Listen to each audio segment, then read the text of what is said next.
Hello guys, आप सब लोग कैसे हो। मुझे आशा है कि आप लोग अच्छे होंगे, स्वस्थ होंगे, मस्त होंगे।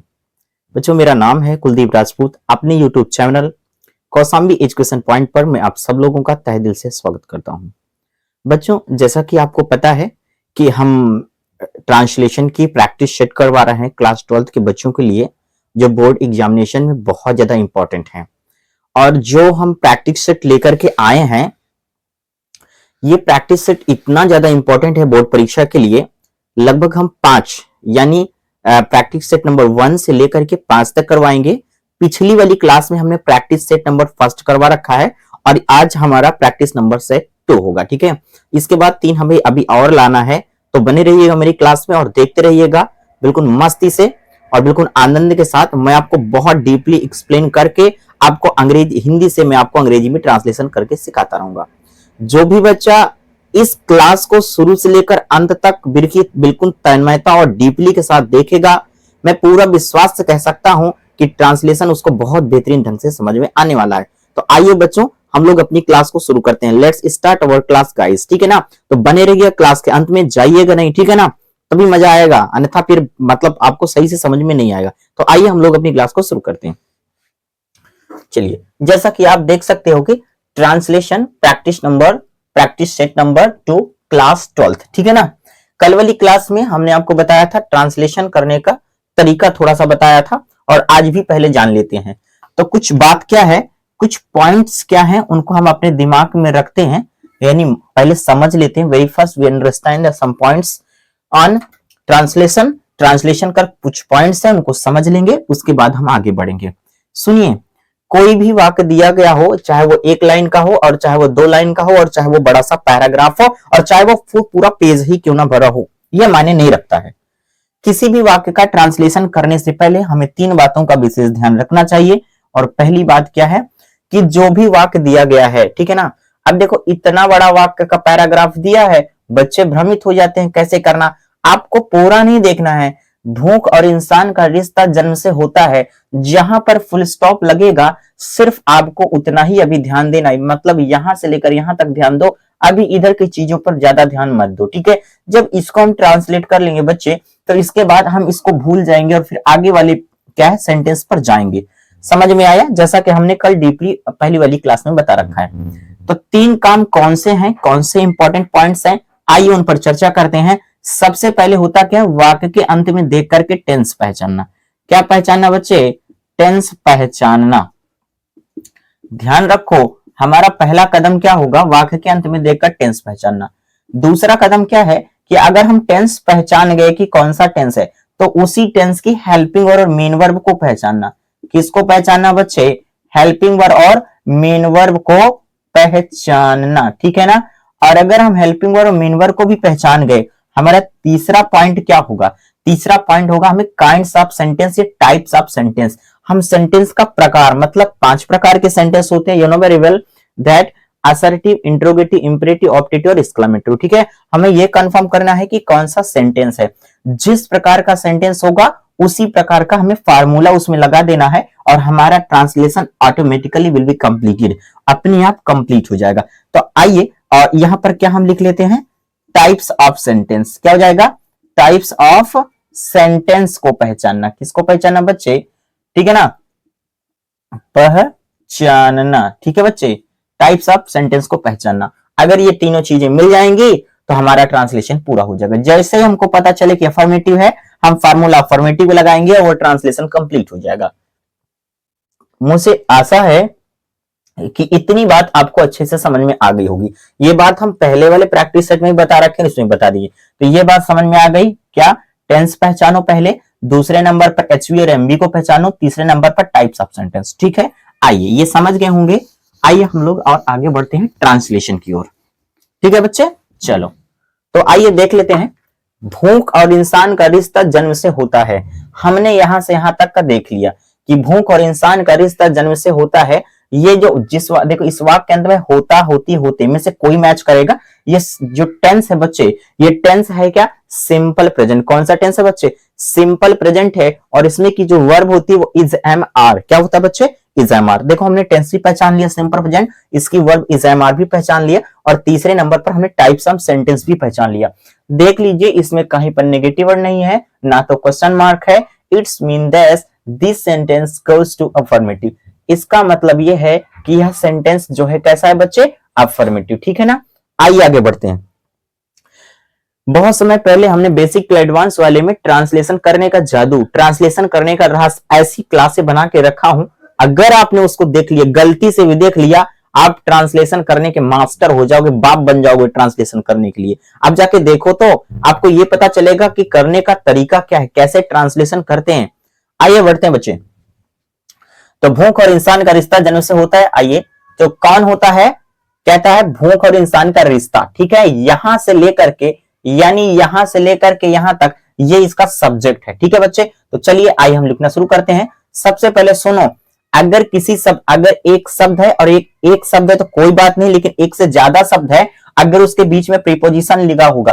प्रीपोजिशन क्या होता है बच्चे, हिंदी का प्रीपोजिशन काकी के, मामी में, सासी से, ठीक है ना, के साथ, के द्वारा, के ऐसे करके रखा है, तो वो प्रीपोजिशन। अब देखो जैसे यहाँ पर प्रीपोजिशन का दिया, अब जब प्रीपोजिशन लगा होता है बच्चे, प्रीपोजिशन लगा होता है, तो प्रीपोजिशन का कहना है कि मुझे, मेरी अंग्रेजी लिखने से पहले मेरे बगल वाले की अंग्रेजी लिखो। यानी वो कहना चाहता है कि पहले रिश्ते की अंग्रेजी लिखो फिर मेरे पास आना। समझ में अब आया? तो चलिए आइए लिखना शुरू करते हैं। ठीक है ना।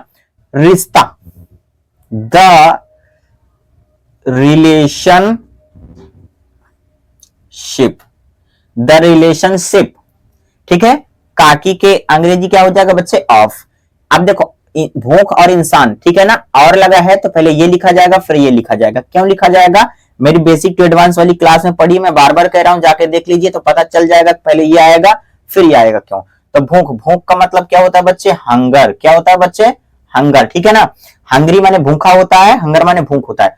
एंड, और क्या लिखा है बच्चे, और का अंग्रेजी क्या हो जाएगा, एंड। और इंसान, इंसान का मतलब क्या हो जाएगा बच्चे, ह्यूमन। क्या हो जाएगा, human, HUMAN, HUMAN, the relationship of hunger and human. ठीक है, इतना हो गया। अब यहां पर जो लिखा है होता है, इसका पूरा अंग्रेजी होगा इजैमार।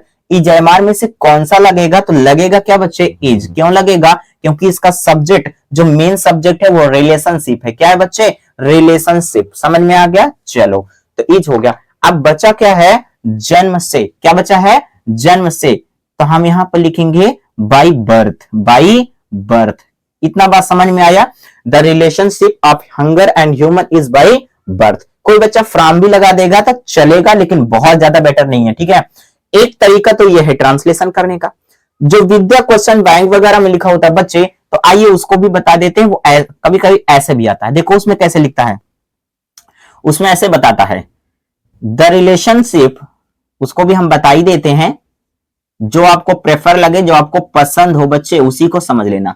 द रिलेशनशिप क्या हो जाएगा, द रिलेशनशिप बिटवीन, वहां पर किसका प्रयोग किया बच्चे, the relationship between hunger, between hunger and human, hunger and human is by birth, by birth. मुझे आशा है कि आपको इतना बात समझ में आ गया होगा। चाहे आप ये से लिखो, the relationship of hunger and human is by birth, अथवा the relationship between hunger and human is by birth. अगर यहां फ्रॉम लगाओगे तो चलेगा, मैंने बोल दिया है, बहुत ज्यादा दिक्कत नहीं है। आगे बढ़ते हैं बच्चे। अब देखो इस वाले वाक्य का ट्रांसलेशन हमने कंप्लीट कर दिया बच्चा। ठीक है ना, आगे बढ़ते हैं। जन्म के साथ ही, आगे बढ़ते हैं, जन्म के साथ ही मनुष्य अपनी भूख भी साथ लेकर आता है। कहता जन्म के साथ ही मनुष्य अपनी भूख भी साथ लेकर आता है। कौन आता है बताओ, मनुष्य। कौन आता है, देख लो हमने टेंस पहचाना, प्रेजेंट इंडेफिनिट, इसकी सहायक क्रिया डू या डज होती है। तीसरे नंबर पर हमें सेंटेंस पहचाना, ये सेंटेंस जाता है अफर्मेटिव, और अफर्मेटिव में सबसे पहले सब्जेक्ट होगा। सब्जेक्ट का पता कैसे लगता है, मुक्रिया से। कौन का प्रश्न करने पर, मुक्रिया है कौन बेटा, लेकर आना। कौन आता है बताइए, कौन आता है, मनुष्य। कौन आता है, ह्यूमन। कौन आता बच्चे, ह्यूमन। चलो तो हो जाएगा बच्चे ह्यूमन। इतना बात समझ में आया। सहायक क्रिया, सहायक क्रिया डज लगाओगे, ह्यूमन सिंगुलर है तो डज गायब होगा, फिर मेन वर्ड में क्या लगे, एस, तो human comes, human comes, human आता है। ठीक है ना, ह्यूमन आता है। अब देखो साथ लेकर का मतलब के साथ, ठीक है ना, तो साथ लेकर का मतलब ह्यूमन कम्स, साथ लेकर भूख भी क्या लेकर आता है, human comes with the hunger. आप कहता है जन्म के साथ ही मनुष्य अपनी भूख भी साथ लेकर आता है। कौन लेकर आता है, ठीक है ना, तो चलिए आइए बढ़ते हैं। यहां पर आता है लेकर, कम्स, आगे हो जाएगा लेकर के अंग्रेजी by taking, by taking, taking का मतलब हो जाएगा बच्चे लेकर, क्या हो जाएगा बच्चे, लेकर। और क्या लेकर, अपनी भूख भी, अपनी भूख भी, तो क्या हो जाएगा, अपनी का अंग्रेजी हो जाएगा, तो मनुष्य है तो वहां पर हिज लगेगा, हिज हो जाएगा। भूख का अंग्रेजी क्या हो जाएगा, हंगर, ठीक है ना, तो क्या हो जाएगा, बाई टेकिंग हिज हंगर। और भी के अंग्रेजी हमने क्या लगा दिया बच्चे, आल्सो, तो मतलब human comes by taking his hunger also, अपनी भूख भी लेकर आता है जन्म के साथ ही, मतलब अब क्या होता, अब देखो अदर वर्ड है, के साथ ही की अंग्रेजी हो जाएगा along with, ठीक है ना, along, along with the birth, along with the birth। मुझे आशा है कि आपको समझ में आ गया होगा, ठीक है ना। अगर आपको दिक्कत है, अगर आपको दिक्कत है कि सर ये वाला मुझे कम समझ में आया, तो इसको ऐसे भी हम कर सकते हैं। कैसे कर सकते हैं, आइए बता देते हैं आपको, इसको भी कर सकते हैं। यहां पर ह्यूमन कम्स, बाई टेकिंग को हटा सकते हैं, ह्यूमन कम्स, अब बाई टेकिंग के स्थान पर हम चाहें तो विथ लगा सकते हैं। क्या लगा सकते हैं बच्चे, विथ लगा सकते हैं। क्लियर हो रहा है ना बच्चे, क्या समझ में आ रहा हूं, कितने बच्चों को मेरी बात समझ में आ रही है, कहिए तो मैं इसको बना देता हूं। दो तरीके से हो जाएगा बच्चे, तो इसको हम ऑब्लिक लगा देंगे, और ऑब्लिक लगाने के बाद विथ, और यहां पर हिज, तो दो तरीका हो जाएगा। क्या तरीका, human comes by taking his hunger also along with the birth. एक तो ये तरीका, human comes with his hunger also along with the birth. Clear हो रहा है ना बच्चे, तो दोनों तरीका जो आपको लगे वो आप कर लीजिएगा, ठीक है ना। आगे बढ़ते हैं। भूख किसी भी व्यक्ति के जीवित रहने का प्रमाण है। कौन प्रमाण है, भूख, ठीक है। सब्जेक्ट इज एम आर का प्रयोग है ना बच्चे। अब बार बार तो हम ये थोड़ी बताएंगे कि टेंस पहचानो, ये करो वो करो। हंगर, अब सहायक क्रिया क्या लगाएंगे बच्चे, इज, क्या लगाएंगे बेटा, इज, ठीक है ना। तो हमने भूख की अंग्रेजी लिखा, अब लिखे है की अंग्रेजी, अब वापस आपको आना है, बात खत्म। मतलब इसकी अंग्रेजी, इसकी अंग्रेजी, फिर इसकी अंग्रेजी, फिर इसकी, काम खत्म, ठीक है ना। तो हो जाएगा हंगर, अब प्रमाण का मतलब प्रूफ, तो hunger is the proof, hunger is the proof, hunger क्या है, प्रमाण है। क्लियर हो रहा है ना। अब देखो का की अंग्रेजी क्या हो जाएगा बच्चे, का की अंग्रेजी ऑफ लगाएंगे, और बड़ा ना बड़ी ने की अंग्रेजी हम बहुत दिन पहले बता रखे टू लगाए हैं। तो तुम्हारी अब देखो हमारा कहने का मतलब यहां पर देखो बच्चे, बहुत समय पहले मैंने बताया है और ये हमेशा होगा। बड़ा, अगर किसी शब्द के अंत में बड़ा ना बड़ी नी ने लगा है तो उसकी अंग्रेजी टू होता है।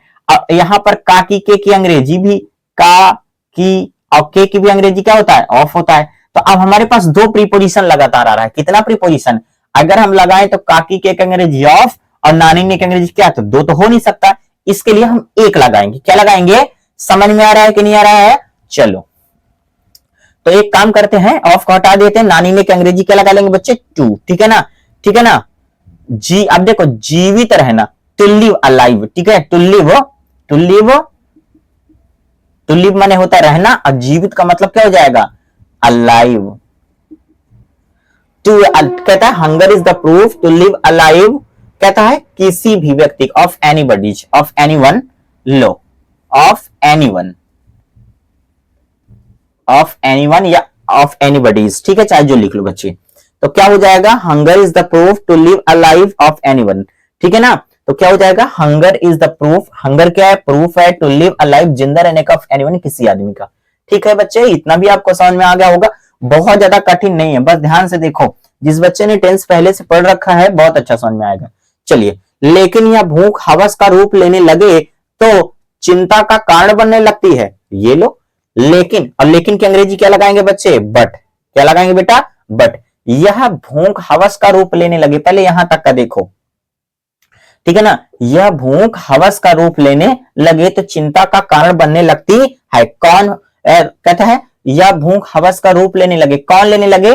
कौन हवस का रूप लेने लगे? यह भूख। और यह की अंग्रेजी क्या होता है बच्चे? दिस। भूख का अंग्रेजी क्या होता है बच्चे? हंगर। क्या होता है? हंगर। बनने लगे मतलब कोई काम करना शुरू हो जाए, क्या बनने लगे, ठीक है ना। तो चलिए बनने लगे का मतलब क्या हो जाएगा? बिगिंस, बिगिंस अथवा स्टार्ट्स, ठीक है ना। दिस हंगर बिगिंस अथवा स्टार्ट्स, ठीक है ना। और नानी ने की अंग्रेजी हमने क्या लगाया बच्चे? ठीक है ना, ठीक है ना। क्या हो गया भाई? टू लगा लिया। अब देखो यहां पर लेने की अंग्रेजी क्या हो जाता है बच्चे? टेक। क्या हो जाएगा बच्चे? टेक। रूप का अंग्रेजी टेक द फॉर्म। क्या हो जाएगा बच्चे? टेक द फॉर्म, ठीक है ना। और फिर आगे के लिए हवस का टेक द काकी के अंग्रेजी क्या हो जाएगा बच्चे? ऑफ। हवस का बच्चे क्या हो जाएगा? Lust, LUST। क्या हो जाएगा बच्चे? Lust, LUST। ध्यान रखो, फिर से देखो। लेकिन यह भूख हवस का रूप लेने लगे मतलब रूप लेना, इसका सही सही अर्थ होगा बच्चे रूप लेने ना लगे, रूप लेना शुरू कर देती है। ये लिखा है इसके अंदर, ये राज छिपा है कि यह भूख हवस का रूप लेने शुरू कर देती है तो चिंता का कारण बनने लगती है। क्लियर हो रहा है ना? आप समझ में आया? इसीलिए हम इसके अंदर का बात शुरू कर देंगे। बता दिए तो शुरू करना का अंग्रेजी हमने बिगिन या स्टार्ट लिखा है और लेना का अंग्रेजी टेक लिखा है, रूप का ये फॉर्म लिखा है। बट दिस हंगर बिगिंस अथवा starts to take the form of lust. क्या वो हवस का रूप लेने लगे तो कहता है तो चिंता का कारण बनने लगती है। कौन चिंता कारण बनने लगती है? या भूख। अब यहां सब्जेक्ट दिया नहीं है और जब सब्जेक्ट नहीं है तो निर्जीव है, तो हमने क्या लगा लिया? अपने से इट लगा लिया, इट। और फिर वही काम हो जाएगा बिगिंस या स्टार्ट्स, जैसे उसमें हुआ है बच्चे वैसे यहां भी कर लेंगे, बिगिंस या स्टार्ट्स। क्लियर हो रहा है? और देखो बनने, नानी ने की अंग्रेजी क्या हो जाता है बच्चे? टू। अब बनना का मतलब बी, स्टार्ट टू बी। अब कारण आया है, कारण का मतलब हो जाएगा बच्चे to be the cause, the cause अथवा रीजन, द काज अथवा रीजन, ठीक है ना। काकी के अंग्रेजी क्या हो जाएगा बच्चे? ऑफ। क्या हो जाएगा? ऑफ। चिंता का मतलब हो जाएगा वरी। क्या हो जाएगा बेटा? वरी। यानी इट क्या हो जाएगा? इट बिगिंस अथवा starts to be the cause, to be the cause of worry या रीजन ऑफ वरी। इतना बात समझ में आ गया होगा। आगे बढ़ते हैं, ध्यान से समझिएगा बच्चे, थोड़ा कठिन तो है ये। किसी की बेइंतहा लालच दूसरे की मुसीबत का सबब बन जाती है। बन जाती है, समझ में आ रहा है कि नहीं आ रहा है? बन जाती है। चलो कौन बन जाती है? कहता है कौन मुसीबत का सबब बन जाती है? किसी की बेइंतहा लालच, की लगा है, ठीक है। इसका मतलब पहले होगा, बेइंतहा का मतलब हो जाएगा बच्चे बाउंडलेस, ठीक है ना। द बाउंड लेस, लालच का ग्रीड क्या हो जाएगा बच्चे? The greed. कहता है द बाउंडलेस ग्रीड, ठीक है ना, ऑफ, किसी का मतलब of anyone, the boundless sorry बच्चों, the boundless greed of anyone, किसी की बेइंतहा लालच बन जाती है, मतलब बन जाती है मतलब बिकम्स, ठीक है ना। चलो बिकम्स माने होती है बनती है, बन जाती है, ठीक है ना, हो जाती है। बिकम्स बन जाती है सबब, सबब का मतलब मुसीबत का सबब, सबब का मतलब होता है बच्चे कारण, मुसीबत का कारण, ठीक है ना। बिकम्स, फिर वही बात, सबब का अंग्रेजी काज लिखेंगे बच्चे, द काज ऑफ, और मुसीबत, मुसीबत का मतलब प्रॉब्लम, जानते हो, the cause of the problem, problem, ठीक है ना। चाहे ये लिख लो और चाहे आगे क्या लिख सकते हैं? मुसीबत, मुसीबत का प्रॉब्लम लिखो बच्चे, या फिर सरकमस्टांसेस लिखो। समझ में आ रहा कि ना है? आगे बढ़ते हैं, तो क्या हो जाएगा? The boundless greed of anyone becomes the cause of problem, ठीक है ना। चिंता का क्या बनने लगती है? क्या है? हाँ, तो चिंता यहां पर बच्चे, हम सॉरी, तो क्या हो जाएगा? मुसीबत का कारण बनने लगती है। और किसका लिखा? दूसरों की, प्रॉब्लम्स ऑफ दूसरों की, ऑफ अदर्स, ऑफ अदर्स कैसे बताएंगे, फिर से देखो, फिर से हम सब्जेक्ट बना लिए, किसी की बेहिंता लालच, the boundless greed of anyone. फिर हम वर्ब लगाए बिकम्स, ठीक है। फिर हो जाएगा सबब, सबब की अंग्रेजी का मतलब रीजन। काकी के अंग्रेजी हमने ऑफ लगाया। मुसीबत का अंग्रेजी हमने प्रॉब्लम लगाया। काकी के अंग्रेजी ये लगाया। दूसरे के अंग्रेजी ऑफ अदर्स लगाया। ठीक है बच्चे, आगे भूख और भूखमरी, भूख और भूखमरी असामान्यता की सूचक हैं। कौन असामान्यता की सूचक है, भूख और भूखमरी, यानी ये दोनों सब्जेक्ट हैं। तो आइए लिखते हैं हंगर, क्या हो जाएगा बच्चे, HUNGER, hunger and, hunger and भूखमरी, भूखमरी का हो जाएगा बच्चे स्टारवेशन, क्या हो जाएगा बेटा, स्टारवेशन, हंगर एंड स्टारवेशन। अब यहां पर है की अंग्रेजी क्या लगाएंगे बच्चे, आर, क्या लगाएंगे बेटा, are, hunger and starvation are, ठीक है ना। फिर बच्चा क्या है, प्रीपोजिशन लगाया था पहले, ये होगा इंडिकेटर, आर INDICATOR, मतलब hunger and starvation are the indicator. काकी के अंग्रेजी क्या लगाएंगे बेटा, ऑफ, क्या लगाएंगे, ऑफ। असमानता का मतलब ऑफ इनइक्वालिटी, इन EQUALITY, ठीक है ना, ऑफ इनइक्वालिटी हो गया। मतलब hunger and starvation are the indicator, are the indicator, असमानता की सूचक हैं। तो असमानता में थोड़ा सा क्या लगा देंगे बच्चे, सूचक ऑफ इनइक्वालिटीज नहीं, तो क्या हो जाएगा, इंडिकेटर सूचक हैं। तो hunger and starvation are the indicators of the, are the indicators of inequality. तो मुझे आशा है कि ये पैसेज आपका कंप्लीट हो गया है। थोड़ा टाइम इसलिए लग गया बच्चे क्योंकि हम अथवा कर करके थोड़ा सा और एक्स्ट्रा बताने लगे थे इसीलिए, लेकिन मुझे आशा है कि आपको समझ में आ गया होगा। देखो लास्ट में भूख और भूखमरी की अंग्रेजी हमने ये लिखा, है की अंग्रेजी हमने ये लिखा, वो सूचक की ये लिखा, काकी के ये लिखा, और समानता की अंग्रेजी ये लिखा, ठीक है ना। मुझे ऐसा है कि ये पैसेज आपको समझ में आ गया होगा। तो बच्चों ये आपका ट्रांसलेशन पूरी तरह से कंप्लीट हो चुका है, बहुत मजेदार ढंग से कंप्लीट हो चुका है, और मुझे ये भी विश्वास कि आपको बहुत अच्छे ढंग से समझ में आया होगा। ठीक है बच्चों, अगर ये ट्रांसलेशन आपको पसंद आया हो, समझ में आया होगा, तो मेरे चैनल को क्या करना है आपको पता है, कहने की जरूरत नहीं है, लाइक जरूर कर दीजिएगा। अगर आप मेरे चैनल पर नए बच्चे हैं, ठीक है ना, तो आप मेरे क्या चैनल को सब्सक्राइब कर लीजिएगा, बेल आइकन पर प्रेस कर लीजिएगा, और जितना हो सके ये वीडियो को अपने फ्रेंड्स लोगों के लिए, अपने रिलेशनशिप में हर जगह इसको वायरल कर दीजिएगा, ताकि जो बोर्ड एग्जामिनेशन आ रहा है उनमें बच्चों का भला हो सके। क्योंकि यदि आप दूसरों के साथ अच्छा काम करेंगे तो वो अच्छा काम वापस 1000 गुना होकर के लौटेगा, ये मेरा मानना है और बड़े बड़े महापुरुषों का भी मानना है। तो बच्चों ठीक है, ट्रांसलेशन ये कंप्लीट हो चुका है, हम फिर मिलेंगे तुमको अगली वाली क्लास में प्रैक्टिस सेट नंबर 3 ट्रांसलेशन की, ठीक है ना। और हमने बिल्कुल गोल बना रखा है कि लगभग 35 से 36 दिन के अंदर हमें लगभग कम से कम 50 से 60 नंबर की जो ग्रामर है पूरा आपको प्रैक्टिस करवा देना है। तो ठीक है, मैं विदा लेता हूं आप लोगों से, फिर मिलता हूं अगली क्लास में, तब तक के लिए टाटा बाय बाय।